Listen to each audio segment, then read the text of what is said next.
Joining me now is Doug Herbert, our international affairs commentator. Doug, the White House has been trying to downplay President Biden's comments. So are we witnessing a little bit of damage control? Yeah, we are. I mean, the White House is clearly downplaying, trying to backtrack a little bit. Joe Biden has a reputation. He's a garrulous guy. He talks a lot.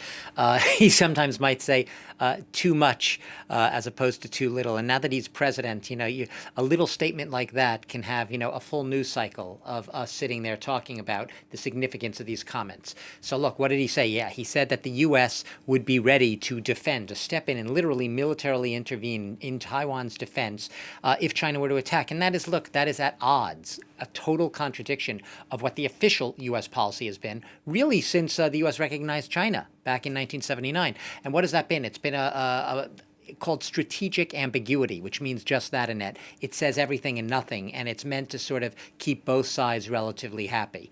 Under this policy, basically, what the U.S. has done is it has provided Taiwan with arms to defend itself. It has never signed a defense pact with Taiwan, and it has never explicitly said that it would defend Taiwan militarily if push came to shove and China attacked. On the other hand, the U.S. also recognizes the so-called one China policy as articulated by Beijing. So trying to have it both ways, not trying to alienate either side. It's a very fine balance here.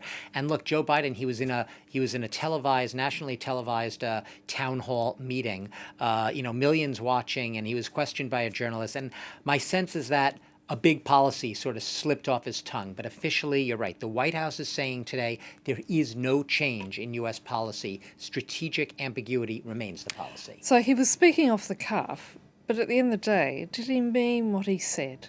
Yeah, a little bit. I mean, sure, you always mean a little bit of what you said. I just don't think he put that much thought into the fact of, it's very important, especially on this issue, and especially given the tensions you were just talking about.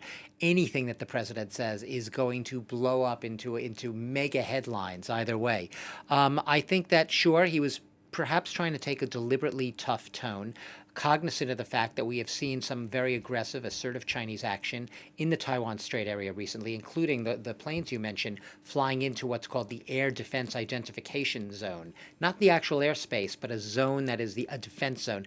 And that has been a very provocative action from Taiwan's standpoint. And a lot of just murmur and talk about could China at some point actually take that big leap and invade and attack Taiwan. So he was cognizant of that. But my broader sense is that Biden is a guy who likes to talk.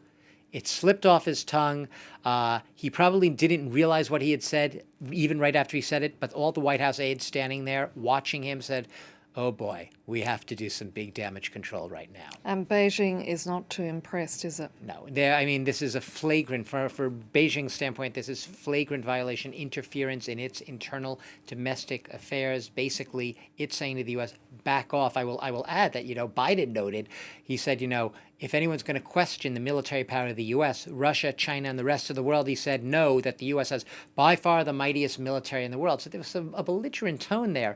And that also, you could imagine, riled China a bit at a time where China sees itself as the heir in waiting to the world's, leading superpower. So China pushing back very hard, but it's leaving it at that. So a statement basically saying, don't go there, U.S.